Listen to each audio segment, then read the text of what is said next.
Okay, so as I said, today we're starting the recursion and finance modelling unit. And it's called a module because, as I showed you before, we have like the 4 modules that we'll do. Okay, so what we're going to look at, we have to remember is that a sequence is like a set of numbers. And sometimes a sequence can have a rule and sometimes it doesn't. But we're going to look at ones that have a rule. And the rule is generally going to be a financial rule. So it might be the simple interest, it might be the compound interest, flat rate, depreciation, and things like that. So at the start, we're just going to talk about these basic terms so that we understand. So when we have a sequence, so say we had a sequence like 2, 4, 6, and 8, what I might call this T1. It's the first term in my sequence, and this could be T2.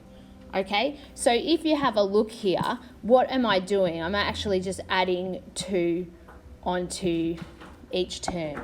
So my rule could be, I could say for this sequence is that I'm adding 2. Okay, so sometimes we write this, like what I said, we write this rule and that in a recurrence relation. So if you look there, what is a recurrence relation? So a recurrence relation is like when we're setting up a sequence or a number pattern there, and we'll have a starting point. So sometimes the starting point is generally, we might call it TO.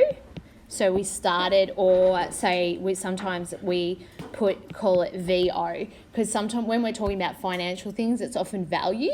So we'll call it VO, and that will be like the first term. And then we have a rule. So when you've got a recurrence relation, they will tell you how you get the next term. So see up there, I said how I get the next term is I add 2. So the way you write that in mathematical symbols is I could say I'm calling my terms V. I'm going to say V because they use V a lot. When I say V n plus 1, that just simply means how I get the next term. Yeah, that's just a way of writing that, how you get the next term. So say up there, so I'll use this Vn. How do I get the next term? I take the term before, which I could call Vn.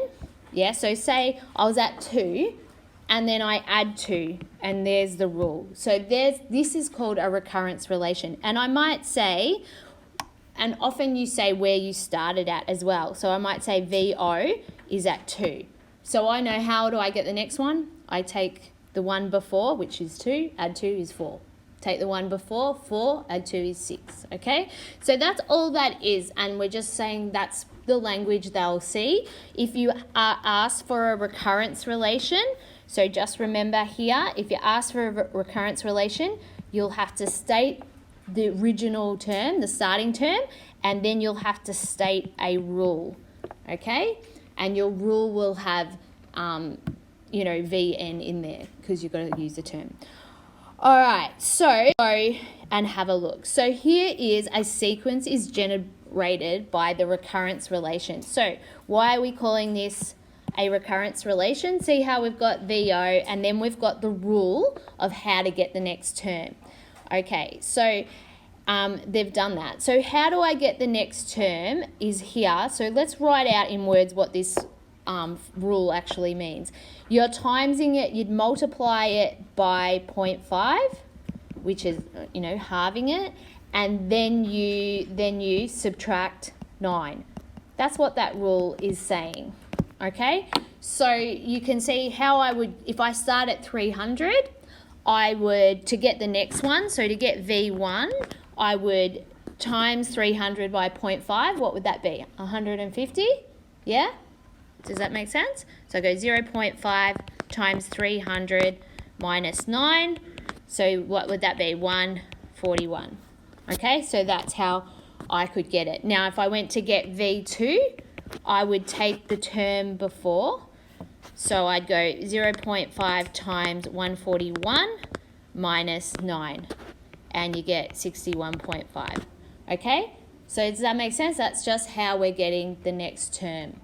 This is when they ask you to show how you got the first two terms of this sequence using the recurrence relation. This is what you have to show.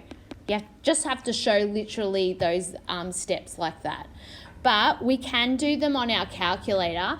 If it's like a quick off and they'll say, tell me what's the fifth term in your sequence, what we're going to do is do them on our calculator, and I'll just pause it and show you on that. All right, so we've just quickly shown on the calculator that you put in your first term, so your VO, and then over here you should have seen answer when you times it by 0.5 and minus 9. And then for these continuing ones, we just press to enter. So, all right.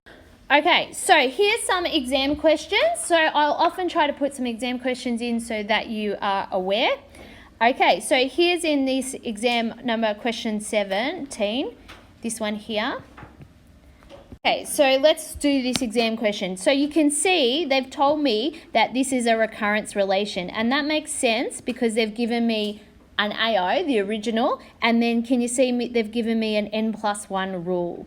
So the first four terms of this recurrence relation are, so let's have a look, we'll just do them manually here. So the first, we've got 2, and then what they want me to do is you take 2, you times it by 3, and you add 1. So that would be 2 times 3 is 6, plus 1 would be 7. So here I'd have 2, 7. Then the way I'd get the next one, I would do 7 times 3 plus 1. That would be 22. Is that true? Yeah? And then you get the next one, you go 22 times 3 plus 1 equals 67. So where's that answer there? So I've got the first four terms here. It's E. Okay? Pretty easy. And this was question 17. This is probably the first question in the finance part of the exam. Okay? So it's going to be pretty simple. All right? So don't be too stressed if you think that's what's going on here. All right, so here's another one. So I've grabbed it from another exam, and you can see how it's question 17, the first question in finance. So it's probably very similar. So here they've said PO is 2, and then they've asked what's the value of P3. So P1 would be 2 times 3 minus 1, which would actually be 5. P2 would be 5 times 3 minus 1, which would be 14. Is that correct? Yeah. And P, what do we want? P3. So we do 14 times 3 minus 1 equals, 41. Yeah, so D.